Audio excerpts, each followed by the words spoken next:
yɛbɛkamfo na yɛde ama wo ɛno akyi no enkane ahodoɔ de eyusu enyinama hoɔden ana afen so no de eyusu awia na hoɔden solar na nyina no fo ani kyerem afen so no CCTV cameras and cables na nyina no ebi fan standing fans ahodoɔ ni nyina no ebi ɛwɔ Bosheba electricals sa wo pɛ ba ko mienu miensa bowuram ye nneɛma ni nyina no ɛyɛ energy efficient sadan so ana Ghana Standard Authority de stamp no ɛse so mo pɛ dodoɔ atunso a wo betimi de wani akyerem ye branches no ɛyɛ miensa Edum PZ Bosheba electricals woni kejetia market no edi enhwanimu ana Edum Prisons Runabout baby a Promise FM Promise TV or Yiripa FM or Yiripa TV ye butu ye nso ba ha no mo a Bosheba electricals niema no won sabe tumi akabi sadan so ana Edum anti atakofo abrosa no mo nso Bosheba electricals niema no ebi ewo ho no mo wo betimi nso afre 0322 030838 0535 095 966 Promise Heba Esebra na beyi habenro no we no Gaftram any FDA e de stamp na so wono mu a ebo nkwan ene wa ho ode ne ho ban eno ntini nyiri ba ko mienu miensa na entimi enko edrobia no ebi e wo Promise Heba wo pedodo nso a wo betimi afre 0535 544 681 eno so onsa be kan yen e wo Edum Prisons Runabout or Yiripa FM abrosa tintin ase hanom a na Virtuous Woman dwumadia ebaso ewo Oyiripa FM ene Promise FM Promise TV Oyiripa TV no ema anyankopom honhom ewo wo so ana wode mpai bana eno nti wo ye member ema Virtuous Women a me pato November de no ebredru saudu hu behye mu ebie eye mpai kronkran wo hye asenya meya adomo a na kyerese no kra no oguso a wo wia ne sa eno nti adwumakuo no doso pinu a eka ho na no pai waje ebre awia yi yaje bre anwumere nso yaje bre edipende ba bia wo ansonfo mienu meden ade gangster card ya meta enkura wo kon gi abo okra no mene krobia asante na Advancing of Men cinema ene yade ani kyeremafo mo dadwen na efrefre ene ye sede yesi akyeche omafo ntitru mema kwabrane ni nua be me de nesen ono susu ni kunu ye de nesen se wo mudi gada no so ni so ka kyere kura ye tikumase yi wa bonse post base na bese na twam nipa dom sei ene agyae ye de wo kɔ akwa akohyem sanse wo na makwa so tufu magudi gadam sei no a ena ekoso ti akyeche nipa ni bia emanu asabere mu amwo Promise Radio Facebook ena Promise TV mo hwe no ena wonum ahia santwerefo wo ma kyerɛkyerɛ ka de bi dia bobo wontin tuntuntuntum pa ne kokokoko wo mo sesese kuro no usimu amemanim aka kwada ne ma no nko a na awrawosɛm ne sɛ efiti enrachi ya ade ehia asese ekoso no aka ho ama wani obedwane ade ewadwane wo soso aye tabiri wo mo akyekyere wonum prekese wo so mukuru nom wo nua mema nom sabere wo mo koto sere IGP posi pani sanso eno ma pani John Dramani Mahama eni panifo aka bi wo nyina ne sɛ sebe wo mo no ekua no mo ye otom enwo adwuma no mo ye ene niema bi a wo mo ankasa ye edi choma kyekyere mu titru ema no wo mo kwadwa no mo de adidi wo mo ntu gada enye wo madwuma a wo mo eye nti ekura de ntwanto so edi kan ma me Rebecca ako yo gina ma no na emu akasa ye ne ye ne wo adase not in the streets ye wo dagene ye dwuma ye moko ye nyadoa ye banche se obodagene se ye wo map mu pona ka wo bodagene ka be wo twuma dagye fo ye moko fie na uti wo ni kronkro so no ye baka ne papa ye ne de be kronkro so ba to no ye dwuma no ye ne ya ma ye ne mrachia no ye ne ya kunumu mimi ya mesiso mini je mi kununam edwanyu mra gbe ye da no wani da ye gata ye nimpo eti ye sufra IGP military for ye ade ye kasa ye kacho mo ye mo kache say order from above for wona mo kasa e kom His Excellency John Dramani Mahama wona we ye mo leader yes sir yasem ne mu ka bi maye ye nya galam seda mo koda ye kunu mo nya galam seda mai na ye kunu mo nya galam seda wow de no mo ye kunu mo nya galam seda promise na mo ye adoba for mo titi wo mo nyina including health workers including teachers kola mo under edge Omundu 18 years. Nina machu omo. Obi wa musi siya ya. O princesses. Enti ema me Rebecca ko kra do ne no ekọ echese ma no ani abre papa kro no abose de wu no krokra ya checheche wonom so mutu gala mu nsem ne ma no ani abre ya toa so Yentu akase ba no eso a na yekọ enkrapompore mantamu na watwi mu ana beto odwase Ghana fo mabunu ema ne mrante a wo mokọ akọpẹ adwuma aye ewo soja mu ebeto odwase Ewak Sports Stadium ewo 37 Montene eso aba beto odwase entwimfa so Stampede etumi asi emewi akire emaywa makomako ensia wonam so ato nananom ewo nseado a afoforo nso wonom eprepra na wo mo a ewu ye no ebusuafie eno no ewo enyan ewo mfimfire mantamu ana so afo abedi akira ohwe bambo ensem eso honorable Ernest Broja Jamfi wone empanifo kopie mu ewo abusuafie ho ewo mfimfire mantamu na wo kasa no wodantia efri mampani John Dramani Mahama tenaye ema abusuafo no na wode yakọ ene kafra akosenso ema abusuafo no se atorentem wetesa no esi ye na wo modehye eka ho ebie na emom no ade ba ko ye nkranhyesem amampene John Dramani Mahama se wono Broja Jamfi wonfa emre abusuafo no ene se etetu ya mpani se etetuam eno ntino na nka busuani ana ekope soja dwuma no mu na nka wawura anene wonam kwafirikwa mu woso ato nananom ewanse do eno ntino mampene John Dramani Mahama se enipa ensia no yempe automatic slot na yema busuafo anase busuani foforo mra na yemfa ne enwura mu eno nti wobra wakasa no emunsam enie si ye nti ama enkrande no a ye no mampani ama ya twen asen se de be ya ye de nhyehyeye beto akwan mu na bibia sa ensan enkosi bio ti mampani asoma ye se yemra na yemfa meto mu anim se aban ebegina busuachi na nhyehyeye bia e wo ho a wo se ye na ye de sie ye de hye ahwe na ya ye ye toso mienu nso mampanize yemfa nto abusuanim se omo ho kan ya se bi na omo tonko omo hye soja atade omo afiri mu no abusuane mpe omo anan musini na yemfa omo enko soja mampani na ama me kwan se yemfa nto abusuane nti ye no yebema aban kratipani owa ha ene mpanifo a ewo region num ene mo anyankita mudie na abusuane ginam se wonua bi ho se abusua beyi obi a obetimi akosoja no na wasi nanan no so ye de won hyehye abusuafo ene a yeti yeyi eye osoafo abedi akira wo hwe bambo eso Deputy Defense Minister Honorable Ernest Broja Jamfi ana wo kire mo no eno nti enipa nsia no a wo mo eto nananom ewon sia do no aban ne se de asie no nti no wo ma wonom automatic slot eno nti busuani a wo firi mo no abusuani hwe abusuanom na wo mo mpanipa wono so obetime di soja ne bie na wo mo mfa ne mra na wo mo mfa no adwumam se wosrani we no eye yewra Ernest Broja Jamfi na no se yepe ana emra hye badwani a wote akunya so ema lojokuku wono asa ye soafo a wohwe ema yedie mofra ene bambo ene nipa asetena eso Minister for Gender, Children and Social Protection ne din Honorable Agnes na Momo Latte wode ato da kirem se in fact atorentam no a asie no areho ye papa na wo bom paye se ebi ensibiom na mbom no ade ba ko no so beka ene se aban no ebehwe na senia asiedie a esefata senia eye state barrier mpo anoman no ede bema wo mo a yetimi ahwe na yakura wo machiri kura mo pese busua nyina etise asema atomo no enye busua kwa na ato no ba ato omamu nyina nti mudihye no eye oman edihye na ye mampanyi pese mo ho se oni mo ejina areho yi mu sesenia chiro konkro na aka kire yin no omo a omore ho those who are mourning no we should mourn with them. And this time, no, we are mourning with the family. The person who say you are not alone. The entire country, His Excellency John Mahama, and the government, is standing with you.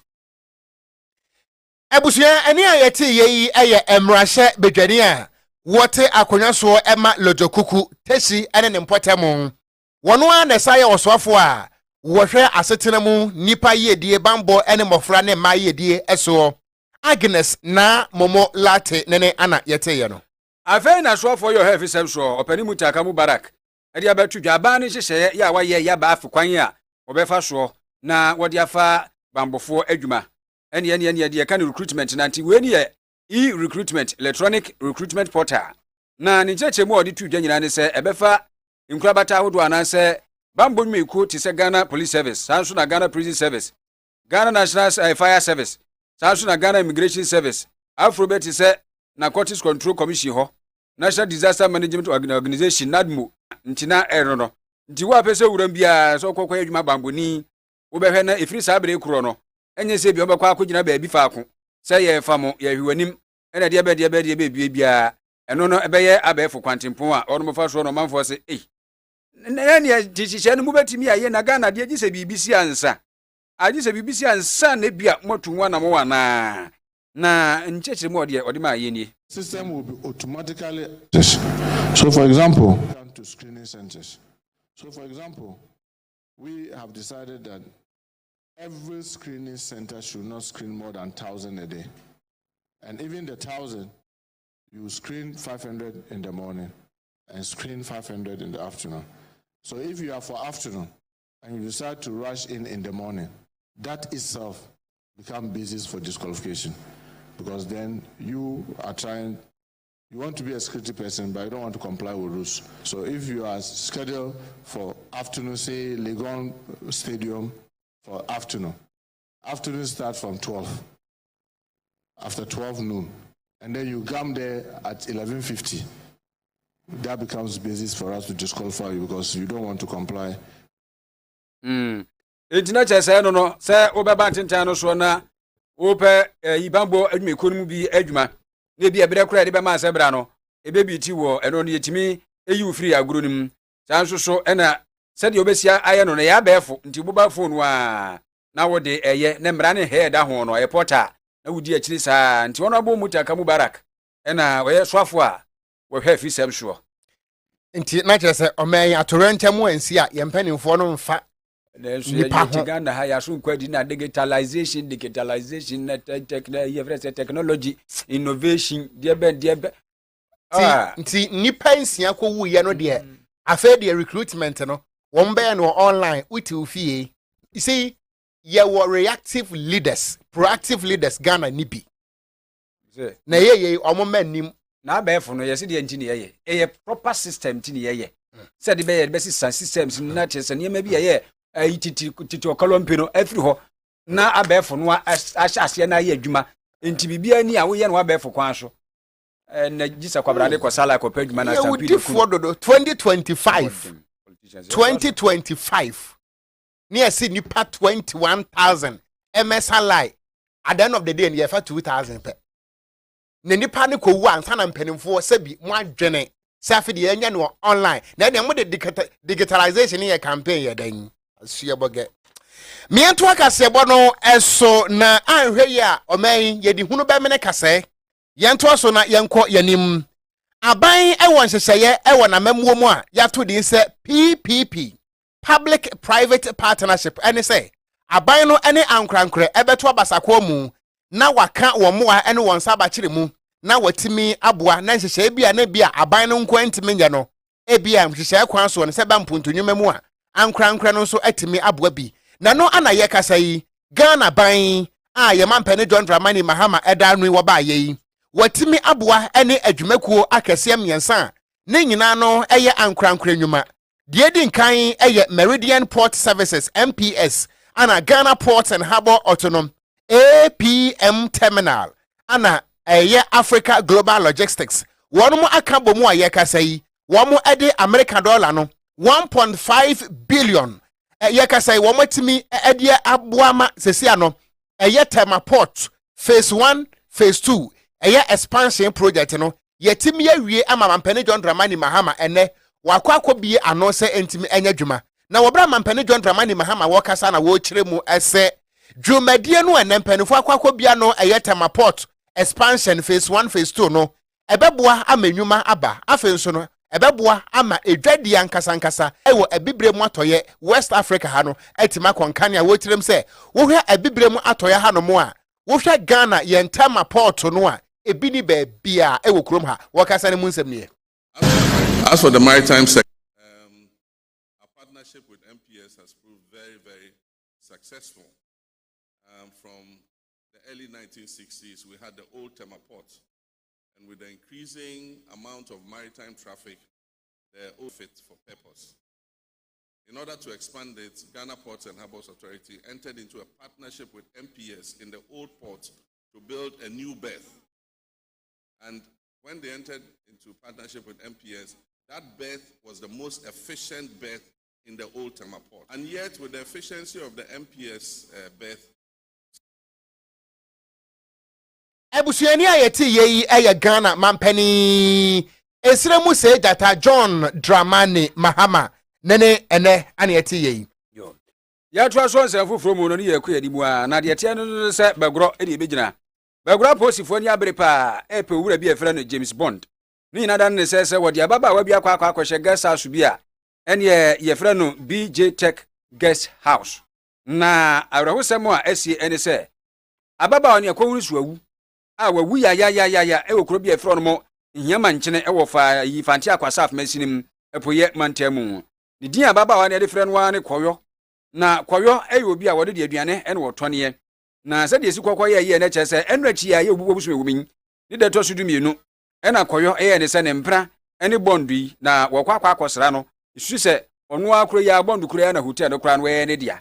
ene so ɔkɔyɔ kɔhyɛ wɔn mu a kikiri ye hunu sɛ ababa no ato ananom ewo ense aduo na ye bɔ modern sɛ ye nsa bɛka Honorable George Boso ye wo assembly bedwani ewo empatem na ye ne no ato aso adi nkomo no yahwɛ sɛ de anamutu apedifo tu akwa ababa no ye no hofu bebia ne nsa da no nso position no ne nsare sɛ mienu de da he na ho asɛ na okay de da efomo no sɛ da na srɛ so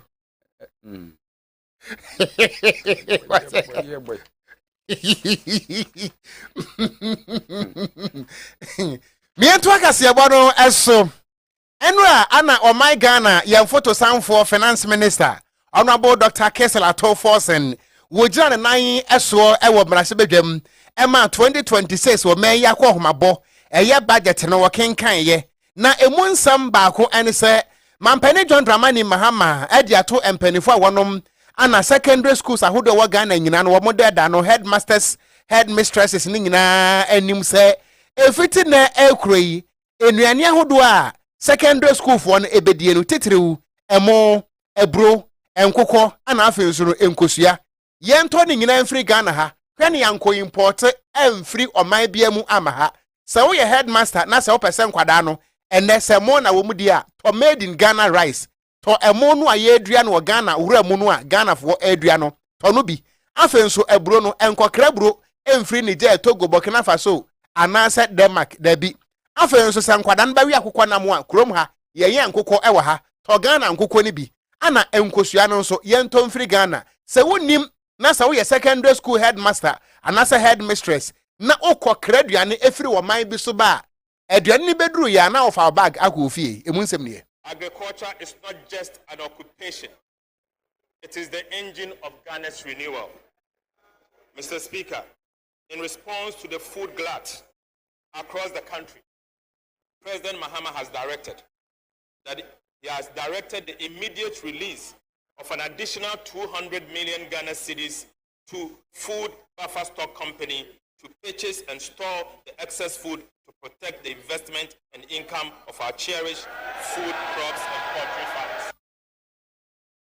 Ebusuani ayeti ye eye Ghana yen finance minister Honorable Dr. KaseƐ Forsen wono anasa ye mrase bedwani ema adwumako enyan asiem abato mpasua no so ewo emfinfin mantam yo no opani KaseƐ Forsen gusu a wokasa na chese agomzika bade ate akinka no yese nanu adan ye bububu no totoi ena aba bedru pepenso bi se wose aban aye nhyehyeye ya woni World Bank ena aye nhyehyeye a waka bomu no wadi sika bese $500 million a eba beboa edi akwa wura enwo adwuma no emu palm oil sa plantation anase empo palm oil enwo adwuma nkasa emu na eno no ose ni suade hunu na kwa koduru se hwebe afimpiemienu eni aduasa mienu 2032 die na Ghana abase wiase ba bia wo bekro no eye Ghana ngo eni edi wo ho itiminya bi busu wa hanom de bia konkonfa mama so akwa akoton nyamfa puduo ne no eni wo chese eba ne san so a ankurankura nwumaku a wode wo awura enwo adwuma mu no ebeto akoso adoriara akọ n'anim akoduru pepeso se wo betumi aso no yankasa wo ho asere na afi aboa nso so ama ne dua titiriw plantation wankasa nso akoso sanse wudua no dodo no ne yenya onso so a woto dodo no a efre kuafo no ho na wode akwa enwo no nti ade ba ko begina brane pa enwuma ye bebusuo Ghana ha. We have developed a national policy on integrated oil palm development. The Speaker, government is launching the national policy on integrated development. A bold plan to turn Ghana's red gold into a powerhouse of jobs, industry, and foreign exchange. Right, Honorable Speaker, despite being one of Ghana's Africa's pioneers in oil palm, Ghana still imports nearly 200,000 metric tons of crude palm oil yearly, costing over 200 million United States dollars. This policy changes that by expanding plantation, boosting refinery and processing. And your panic is out of us, no, were made for to some for. I wish I for a commercial by the Trodi Bubun to Trosanu. Ye twaka se bono eso a yeda so agiremu ewo emrase bedwamu na enra wobra finance minister honorable Dr. KaseƐ Forsen nano esiye no ensemba ko a edom kuma no minority wonu mu doso no ene se aban no ekirem se wade hihye bi aba a wato de se the big push initiative ene se aban eba beyi Ghana kwan nyina gusu se ehyiren ama akwabadie atimi ayakono na sika botene a wode ehye samukotoa na eno anedom kuma no ekiremu ese wobra finance minister ekasaro wokiremu se aban no atwa 13 billion Ghana cedis se 2025 wi yemfa enye ya kwan nanso no wohwe eye 13 billion Ghana cedis aban ne ka ho asem no a emu 7.6 billion pe ana empenifo agi tumi anase ye ma wonom approval July num na emom no dia ka akire ni nyina no enya de sa aban we betim ebu ho akonta akire Ghana fo afensu wokirem se aban we so oba ye no road contract ahodo a wode ama no 63 billion Ghana cedis na ohwem se betimi ama enwuma mako 490,000 na no dom no kese no anu si ye na edom kuma ne kasa no edom kuma no pani a on ne kasa ema wonom ewosikasa mu woye kane fotosanfo honorable Dr. Mohammed Amin Adam Anta wode to Ghana wo kirem se wo hwe akonta no aban we ba ye wo bu efa akwan yie ene contract ho no a emframa emfem na kontabuo papa proper accountability ebinim. The big push, which was promised 13 billion Ghana cedis for implementation by the government for 2025 fiscal year, had by July been issued commitment authorization of only 7.6 billion Ghana cedis. You allocate 13 billion Ghana cedis. You issue commitment authorization covering only 7.6 billion Ghana cedis. It is yet to be seen how much they have actually disbursed under the program as the year draws to the end. Enti enia yeti ye kane finance minister wono anekasa ede ema edom kuma no ebesikasem emu a ne din ede honorable Mohammed Amin Adam Anta ana ode sansem we etudwa wo kirem se sika no aban ne kase wotwa 63 billion Ghana cedis ya ode be yi akwan no edoso dodo na eno achi no ana wo kirem ese aban we wadi approve awe Ghana fo nyina e wo budget no emu ana ebusa honorable se approve ba ya wo kirem a ade ba ko a NDC wode beji tumi free Ghana fo nsemo 24-hour economy nanso eno a 24-hour economy no edane apan dankwa eyirai ewo kwotwa mansa enumu a yante ho asem mpo. Remember the 24-hour economy which the government launched last year, this year. This program was said to be a job creation policy with a homegrown formula. They told us 133, 1 job, 3 people, 3 shifts. But what has happened so far? Any ayeti ye aya kane photo sanfo ema wo my Ghana sabra na NPP teso no ne din e de Honorable Mohammed Amin Adam Anta wono anasa kasa de ma edom kuma no e ba sikasam emu a minority spokesperson on finance nanum nsam na nura wode etu edwai yo na no ena wapani Alexander Fanyoma ke onu su prepare ye dom kuma ba no didi mra hye bedwam no wase akomesika budget yi esuo bia nyinam Ghana fo esuo nyinam ani se wase yet Ghana ha ena ba we ba ye no pani bia frɛ no Mustafa Bande we pani ba de chechechore ma NDC amayiku sa hwɛ nkitawde so na se NDC amayiku no hyehyɛ so wa bam ebeka se busumi bia aba no e de 20,000 Ghana cedis ekɔ abato mpasua bia so e de koso se party fo no ase no se ne ti se yontu obeka ne san mpasua be dure yi bunkonta en na mbese 66 million Ghana cedis ya na eno no eno ena wapani Alexander Fanyoma ken e kasa no wose ya nte sa asemo yi e budget nim eno nti ebere bay pote na ya na aban no edi sika no ekro afesu 24 hour economy ya ye kan wasem ya no soso no kan se e na nwanwa se aban akomesika budget yi eno soso MP mu ne niam bia obobo so. Mr. Speaker, the minister attempted to provide some figures. He gave a tall list of allocation. What he failed to add, that in the 2025 budget that he brought to this house, we had Director of Operations at the Jubilee House, at the presidency, who publicly said every month NC gives 20,000 Ghana cedi to each constituency. A total 66 million. Where did they get that money from? As garo munya no way. Antina eno no Fanyoma ke na ebisa eno no kire no woto aso se ade ba ko so kra no woka susudua ene yegusu a ye kan se 24 hour economy he no eno so ayira ko basikanim ye pere ba bia ye hunu kra. Mr. Speaker, ni atwa a vote ka ha me ameke akenuchu momba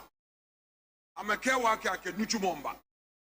abaha o 24 hour economy, one job 3 shifts yano yakwe gamashi keshi la nungwa jute ameke ingwe 24 hour economy yo nichumwe ingwe nichumwe yo nichumwe yo no ase kire ne se ayira ko masika ni bia pa ye hu 24 hour economy no ye nkyere ba bia sese yakwa akodie ntina kire se no iti a watwa mu ano no me brofo ne atwere ha na ye kenkan nti mediem tiase nikumwe yo nichumwe twa no ana anye no kwabia ole noko ona me dia metia ye onuga asa ole noko ofana ya to akase bo no eso nkran na yaba me refi kasa me nkran yo me am se bibi jejeme me to akase bo no eso na yeda so a ewo eye Ghana Armed Forces recruitment a wo mo eye no emu na from mantam so for Honorable James Gunu e dia to dwa se wo mo a episoda adie afie no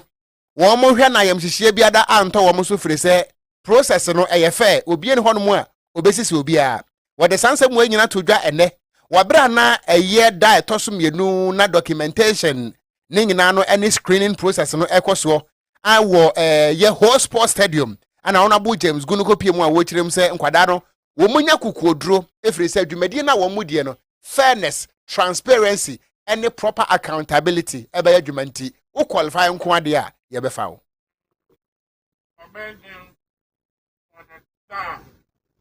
serve the nation. We know this is a dream that many of you have had for years. The process is just to guide you to achieve your dream. Ti ye Honorable James Gunu wono ana woyesofo a fra omantam no wohweso voter regional minister eno no na wobra wo kro no enya wono nko ana na ekoffice se bimpanese wotwe wi a aya na we etato eno nti agbagbo mafia of Asogli state eye togbe afede a wotoso edunan wono so ene regional minister ene koye na wobra wo kasa no na wo kirem se wada Ghana Armed Forces wada womo asepa se adwuma womo ye e wo voter region no professionalism aye adwuma. Let me on my part also commend you for your willingness to occupy yourselves for the service of the motherland, and also to comment about the amount of order we have seen, so much orderliness, which means that we cannot be afraid of any untoward disasters. Any ayeti ye the Agbogbo Mafia of Asogli State. Togbe afede awotoso ennan wo hene piao ana wo kirem se dwumadie no Ghana Armed Forces wo mu edie no ekwa nka ne esipsita wada wo mu ase for professionalism a emu ensem eno no ebusua ensam ahodo eboabo no de besom wo se kasebo no esu asa himfie nam nanso ye boye homoden de som yade hye a ebra so se ebu ne kom se edwe na ansa na ye beso so no mpani sista bosomotwe wankame wapatra wonso enkame no okrama nam yetena se na se mo antie ne ayenyo obia efrisi egina krom ma menko nkran na mentia me wofa owura menu buachi yadom woye kwabere ankase dehye kron wani abusua ne nyina ye kase wo mabiem ewa Ashawman ga Eastia wo mo se news no emuda ho papa kire se enya asem kotoa nti wofa mo ojeko cholo na mamemra adum incoming DC ewadum runabout yeso a prisons runabout mecha bra krobia down for pa no mecha se bibia ye bokode incoming DC o DC or runabout no nko aso nti wo be he runabout nsensa no ene de oboda wuro no honko na ne position edru eno nti mecha so se news no loud and clear pa and nyankwa pharmacy ora Charles Asare nkatia ene ne workers ni nyina no ewo nyankwa pharmacy Mr. Asare enwumere ye chia wo ne workers ni nyina nyankwa pharmacy opposite Mikado Plaza ewo adum ha wo mo so news no mo emfa edi agro yeda mo ase papa ye gira we so ne yedi aseda ama owura Emmanuel Odro Korea wono ene kase bosemfo G Cliff executive producer MCR honso yeda mo ase server room brajo papa slide Bismarck ene wo maka owura ko wo aka ne nyina no yeda wo mo ase pa na bra Joseph Amwati Junior Deacon Bright a wa hwe asem prenso won ne betra mfidina chi piepia ema yen ene natade no abetie kube boni woni tirimu nti mu edia mejeso Ghana Star Card ya meta enkura woko giabuo okran mene Krobia asante na abjafo de atiade se nyame ya adom a 27th na agrek wa ma se hene onukuri YouTube adom enya hene nana ade eni eje the second eme nana pa menene tie wo firi no bebi a wote a kan fie be ba na bebi a menso metie onfie ni agro mpatem ho enhyede hone ne yare bia nana to nana kwa kura me ya adom 27th